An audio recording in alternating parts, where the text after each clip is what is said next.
juga bisa melakukan dukungan perawatan diri untuk berpakaian. Boleh di next. Dan kita juga bisa melakukan dukungan perawatan diri untuk makan dan minum. Boleh di next.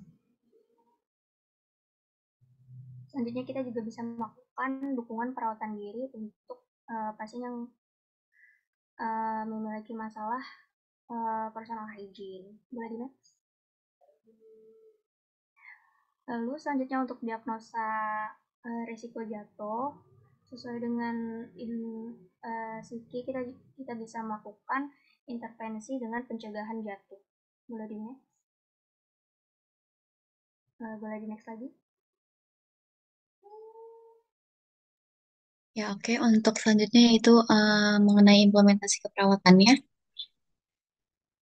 Untuk implementasi keperawatannya, di sini lansia diarahkan dengan tujuan untuk mengoptimalkan kondisi lansia, biar lansianya ini bisa produktif dan mandiri dalam beraktivitas. Lalu di sini juga kita bisa memberikan kesempatan kepada perawat untuk memotivasi lansia dan keluarga dalam bentuk lakukan perhatian ketika kesulitan, ketidaktahuan, sama ketidakmampuan lansia. Terus untuk teknik motivasinya sendiri ini um, bertujuan untuk menumbuhkan perilaku positif tentang masalah kesehatan yang dialami keluarga, terus keyakinan keluarga dalam melihat akibat masalah kesehatan, dan keyakinan keluarga dalam menilai keberhasilan tindakan yang dilakukan untuk meringankan permasalahannya.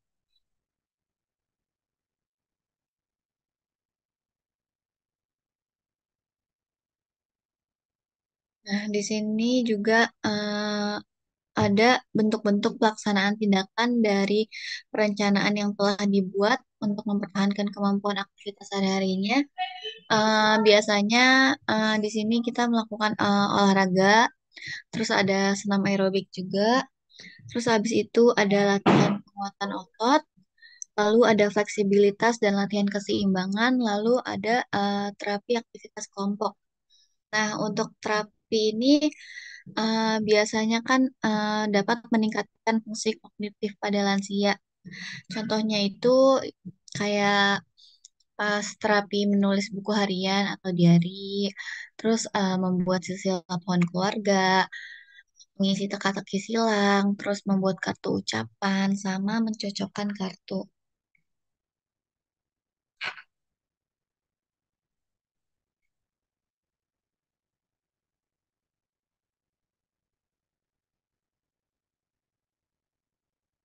Ya baik, sekian dari kelompok RKI dikembalikan kepada moderator. Terima kasih.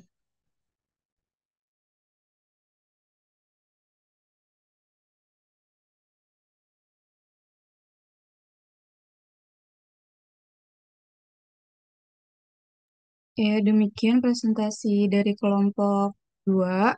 Mohon maaf jika ada kata yang kurang dimengerti. Untuk selanjutnya saya serahkan kepada Bu Mariam. Terima kasih. Ya, terima kasih untuk kedua kelompok dari dua kelas. Ini lanjutan dari pengkajian dan masalah keperawatan ya, diagnosis ya, untuk perencanaan sampai dengan evaluasi ya. Kalian sudah berfokus ke masalah kesehatan otak ya. Karena untuk geronti komunitas ya. Ini fokusnya pada masalah kesehatan otak. Tadi kelompok juga sudah menampilkan ya, mengangkat kasus masalah lansia dengan demensia ya, salah satu masalah kognitif, kesehatan otak. Nah, untuk keterampilan khususnya yang akan kalian lakukan pada saat praktikum ya adalah melakukan pengkajian orientasi realita ya kan, teknik relaksasi, coaching, keluarga, TAK ya, tadi ada perencanaan yang dibuat oleh kelompok tentang TAK, stimulasi kognitif ya atau senam otak, kemudian Penkes ya pada kelompok lansia dengan demensia. Ibu akan share pengkajian ini. Wait.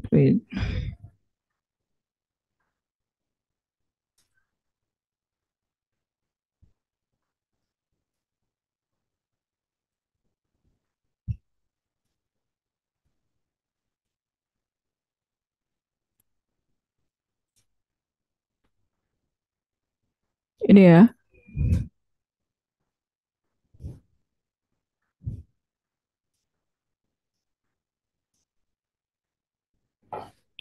Kalian di keperawatan gerontik komunitas ini tidak ada klinik ya, jadi baru praktikum di kelas. Ini nanti mungkin Bu Puspita pada saat praktikum akan melampirkan data pengkajian ya, terutama ya, karena berbeda dengan data pengkajian individu. Ini kan karena komunitas berarti kelompok ya. Asuhannya pun asuhan keperawatan kelompok lansia dengan fokus pada lansia. Ini ada data inti terkait dengan lansia ya, kemudian data vital statistiknya, angka prevalensinya ya, kemudian riwayat kesehatan ya, keyakinannya, yang ada di masyarakat, di komunitas, kemudian bagaimana lingkungan fisik, keamanan, dan transportasinya. Ini kita ambil dari eh,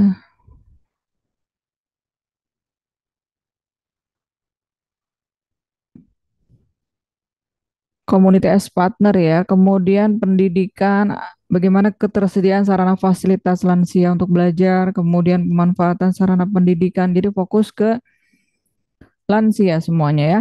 Kemudian kebijakannya, adakah peraturan-peraturan di masyarakat terkait pemeliharaan kesehatan lansia, keterlibatan kelompok lansia, tadi sudah ada yang bahas, misalnya posyandu ya, kemudian ikut kegiatan PKK, majelis taklim, bagaimana sarana komunikasi yang disediakan, pemanfaatannya bagaimana, kemudian rekreasi, ya. Kalau di DKI mungkin ada ruang khusus ya untuk rekreasi RPTRA ya, kalau di DKI.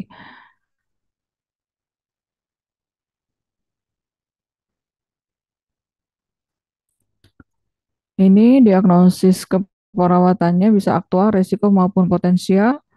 Nanti dicek untuk diagnosis keperawatan tadi beberapa sudah ada yang mengangkat terkait dengan masalah kesehatan otak ya. Ini contoh saja, contohnya nih ya, risiko peningkatan kejadian gangguan kognitif pada kelompok lansia. Bagaimana tahunya ada risiko kejadian gangguan kognitif? Tadi kelompok 4A, pengkajiannya pakai apa? Untuk melihat ada gangguan kognitif, cognitive impairment, instrumennya apa yang dipakai? Kelompok 4A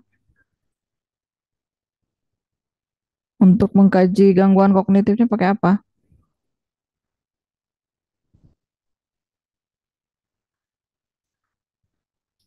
Izin menjawab Ibu. MMSE Ibu. MMSE boleh ya. Banyak ya. Yang Ibu kemarin pakai HVLT boleh, pakai CDT boleh, clock drawing test ya. Atau Mokaina, silakan ya. Itu hanya baru mengetes penurunan fungsi kognitifnya ya, belum demensianya ya. Makanya kita masalahnya kan ini baru risiko. Karena kita belum pasti untuk diagnosis demensianya.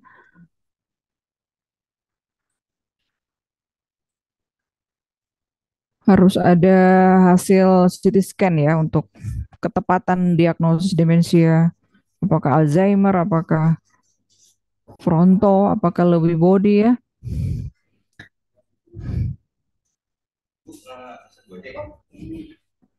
Kemudian ini intervensinya kalau di komunitas ada istilah pencegahan primer, sekunder, tersier ya. Pencegahan primer, PNKES. Nah ini ya disesuaikan saja terkait dengan masalah kesehatan otak. Ya latihan aktivitas fisik, gizi, karena faktor risiko demensia itu mencakup semua ini ya.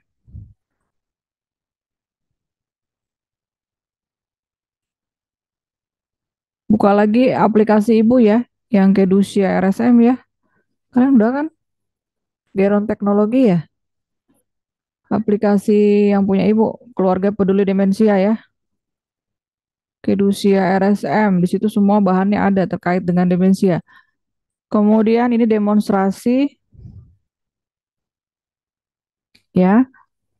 Nanti ada latihan kognitif, daya ingat, mau seperti apa kalau di kelompok, senam otak misalnya ya, tadi sudah dibahas ya. ROM, relaksasi, interaksi sosial, program pencegahan jatuh, kemudian pencegahan sekundernya screening ya, kemudian melakukan follow up kunjungan rumah. Nah, nanti kan kalian di profesi ya, kita akan melakukan askep kelompok di praktek di benar-benar real ke lapangan ya pada saat profesi nanti. Semester depan, Deng, nggak profesi ya, komunitas semester 8 ya. Nanti di profesi juga lebih kompleks lagi.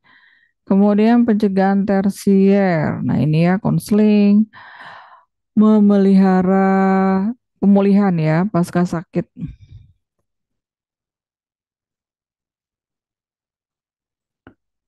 Implementasinya yang pasti adalah pemberdayaan ya. Pemberdayaan dilakukan dengan mendayagunakan potensi yang ada dalam kelompok lansia ya.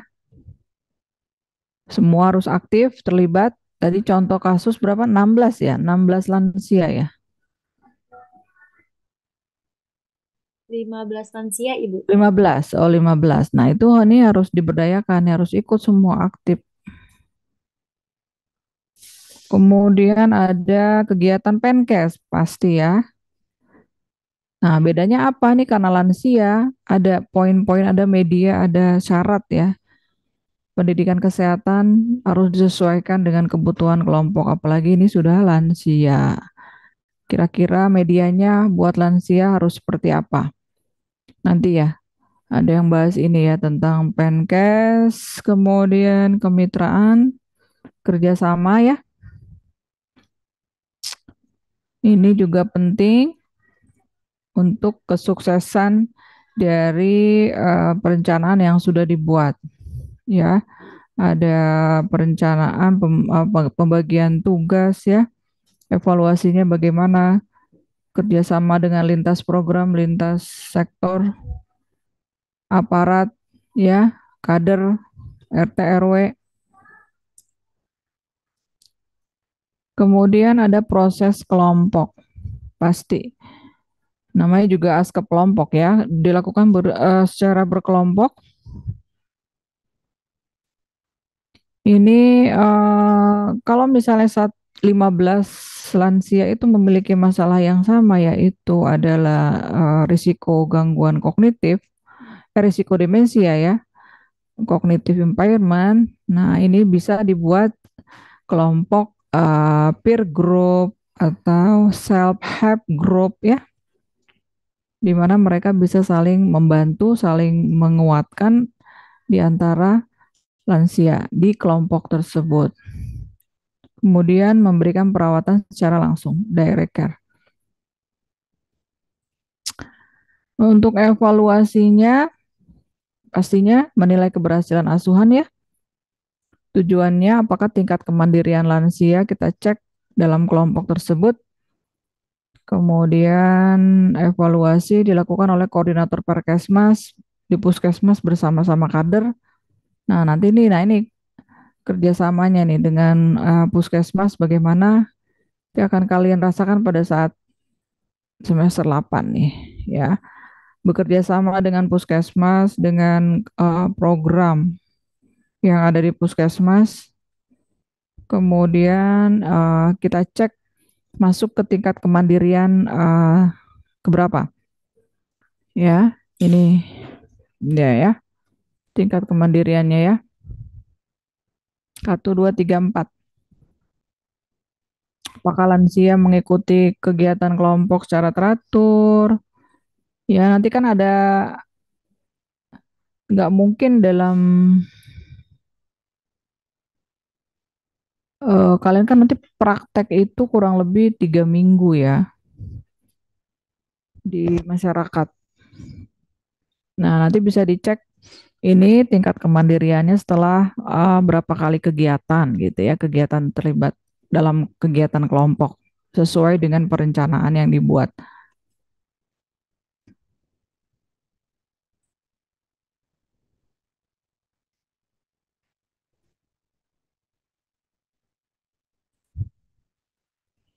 Ya, itu ini contoh ini evaluasinya ya kita cek. Evaluasi tadi ada yang bahas nggak kelompok? Ada evaluasi formatif dan sumatif ya.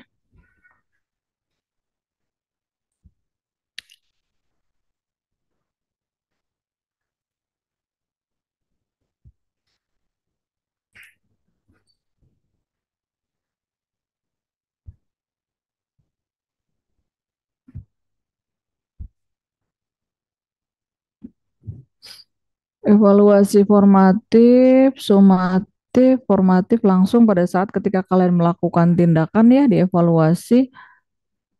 Kemudian sumatif di akhir sesuai dengan jangka waktu kegiatan yang direncanakan.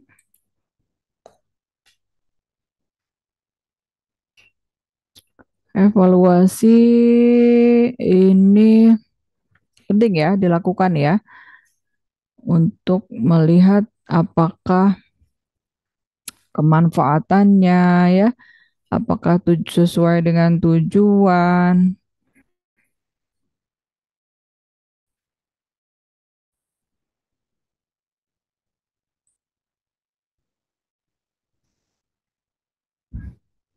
Nah, yang penting adalah pada saat melakukan evaluasi ini nih, rekomendasi ya, dan RTL, rencana tindak lanjut. Karena kalian kan hanya praktik hanya 3 minggu ya. Untuk seterusnya siapa yang akan melanjutkan? Pastinya kita kembalikan ke puskesmas, ya nggak? Ke kader. Nah, makanya harus menyusun rekomendasi RTL, rencana tindak lanjut yang operasional, yang mereka bisa lakukan dan sumber dayanya ada di puskesmas dan di masyarakat. Ya,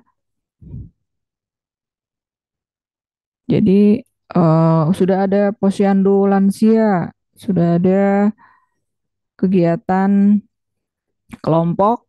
Nah, itu yang dipertahankan untuk diteruskan. Ya, tinggal dikuatkan. Kemudian kegiatannya lebih divariasikan dan sebagainya ya. Nah, ini rekomendasi RTL harus operasional. Kemudian ini kriteria evaluasi, kita cek relevansinya pastinya, efektifannya, efisiensinya, kemudian outcome-nya, hasilnya bagaimana, kemudian dampaknya ya, impact. Tadi kan ada, kalian buat tuh, berapa persen? 70%, 80%. Nah, itu harus benar-benar dicek hasilnya, kemudian dampaknya, buat lansia dan masyarakatnya ya. Kemudian sustainability-nya, keberlanjutannya bagaimana?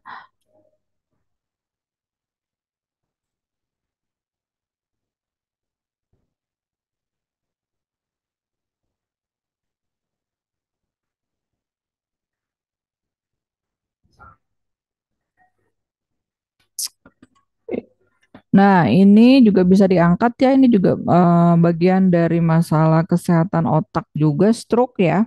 Contoh aja ya, risiko terjadi peningkatan kejadian stroke pada lansia. Ya, berarti data-datanya harus apa? Ya, yang faktor-faktor yang mempengaruhi stroke, berarti ya kejadian stroke apa aja sih? Hipertensi, stres, gimana copingnya, pola makannya ya. Nah, ini kalau masalahnya diangkat terkait dengan stroke atau DM ya di kelompok. Kalau fokusnya ke kesehatan otak ya udah gangguan kognitif, demensia. Ini masih lanjutannya ya perencanaannya untuk jangka pendek. Tujuan jangka pendek satu, rencana kegiatannya apa? Banyak kan ya. Yang tadi rencana kegiatannya, pemberdayaan, ada Penkes, ada kegiatan kelompok. Ya, rencana evaluasinya seperti apa, bagaimana pelaksanaannya dan evaluasinya.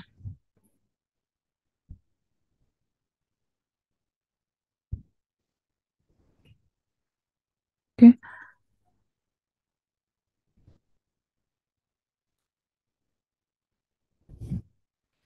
Untuk aske kelompoknya sudah ya oleh Bumia ya? Atau siapa? Konsep askop kelompok lansianya udah ya?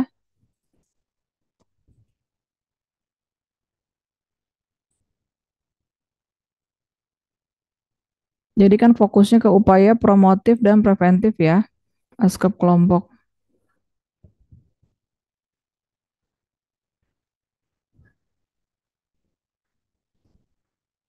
Oke, cukup itu saja tambahan dari Ibu.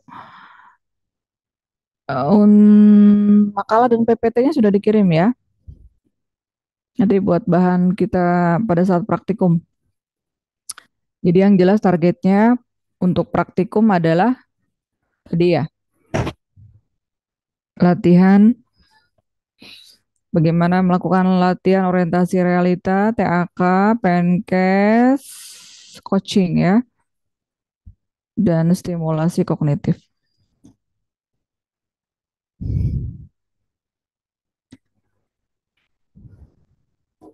Oke, cukup ya. Kita perlu SS dulu nggak? Izin bertanya, Ibu. Ya, gimana Risti? Eh, Kan tadi Ibu sudah menjelaskan materi evaluasi untuk pertemuan hari Selasa 13 Agustus, Agustus itu materinya evaluasi juga Ibu. Apakah sama yang seperti Ibu jelasin tadi? Oh, kira Ibu hari ini sekalian. Oh, ada ya? Iya, Ada pertemuan sendiri? iya Ibu.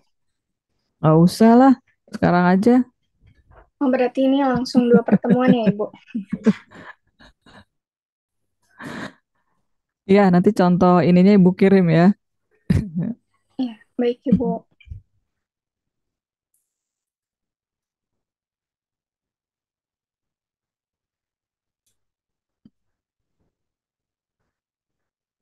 Yuk, kita SS dulu.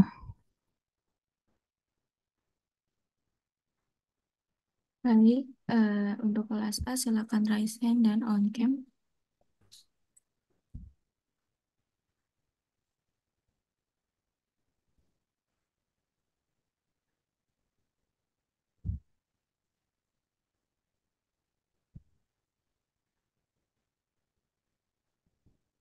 Baik, kelas A sudah silakan ke kelas RKI.